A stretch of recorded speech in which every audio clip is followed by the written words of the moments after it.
Hello Africa, welcome to Omega News Africa. Today we are talking about Gorman, the 22-year-old woman that delivered a stunning poetry for the inaugural ceremony of Joe Biden and Kamala Harris. She blew everyone away with her words, the choice of words, the delivery, the combination.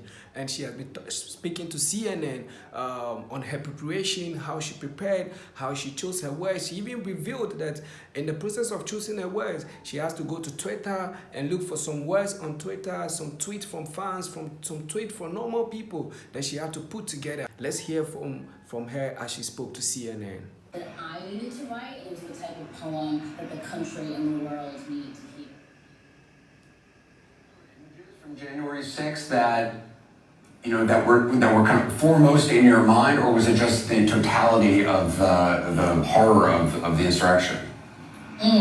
I'm a poet, so often I don't work in images, I work in words and text. And so what I was actually doing is, while keeping my mental sanity, looking through the tweets and the messages and the articles and seeing what stood out. And there's a line in the poem that you might have heard, which is, we've seen a force that would shatter our nation rather than share it. And I got that actually from looking through a few tweets and a lot of people being like, wow, this is what happens when people don't want to share the country with the rest of us. And so I took that, which often became a meme on Twitter, and I put that in the poem.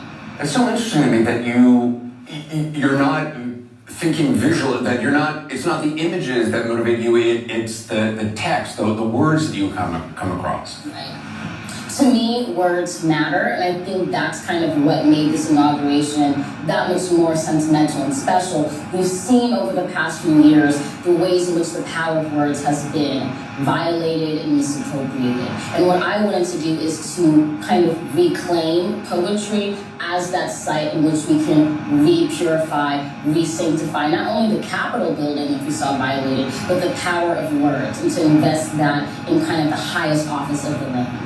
We will rebuild, reconcile, and recover in every known nook of our nation, in every corner called our country. Our people, diverse and beautiful, will emerge battered and beautiful. When day comes, we step out of the shade of flame and unafraid. The new dawn blooms as we free it.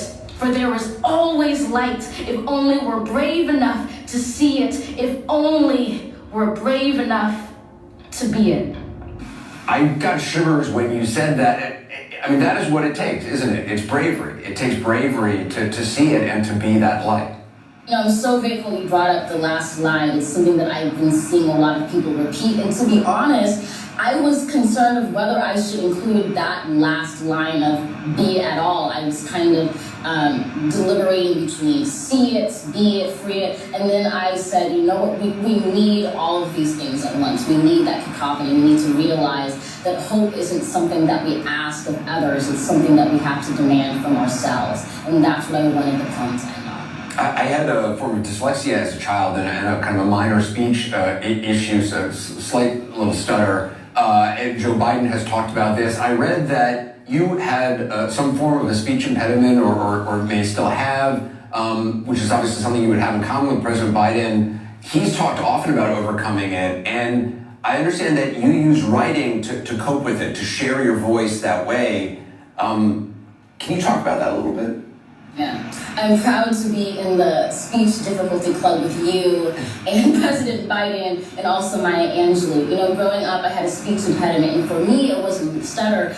It was, dropping a whole swath of letters in the alphabet. So for, I want to say, most of my life, up until 2 or maybe 3 years ago, I couldn't say the letter R.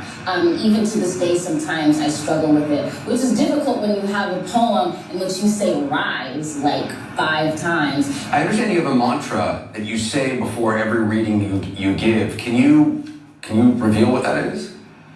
Certainly, I do it whenever I perform, and I definitely did it this time. And I close my eyes and I say, I'm the daughter of Black writers. We're descended from freedom fighters who broke their chains and changed the world.